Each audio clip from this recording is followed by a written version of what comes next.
Сәлеметсіздер ме? Мен Адилбаева Аружан, жалпы білім беретін номері 77-ші мектеп балабақша кешенінің 11-ші сынып оқушысымын.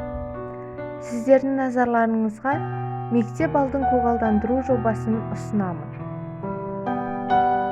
Бұл жоба арқылы біз, яғни оқушылар, мектеп аумағын абаттандыру мен көгалдандыру кезінде экологиялық мәдениетімізді жетілдіруді көздейміз. Мектепті көгалдандыру жұмыстары мектеп ашылғаннан бері жолға қойылған үрдіс. Осы мақсатта көгалдандыру бағыттары түрлі форматтарда жүзеге асырылуда. Соның ішінде мектеп маңын көгалдандыру. Мектеп маңына қарағай, қысқа бойлы шырша, қайың, долана, шие, кәдімгі алма ағаштарын отырғызып, дұрыс күтімнің арқасында жайқалып көрік беріп тұр. Айта кететін жайт, Көгілдір Тоғандар шағын ауданында арнайы тынығатын саябақтың жоқ болуына байланысты тұрғындардың демалатын, тыныс алатын орны болып, мектеп алаңы табылады.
Таңдап алынған бір жылдық гүлдер көшеттерін дайындау кезеңі.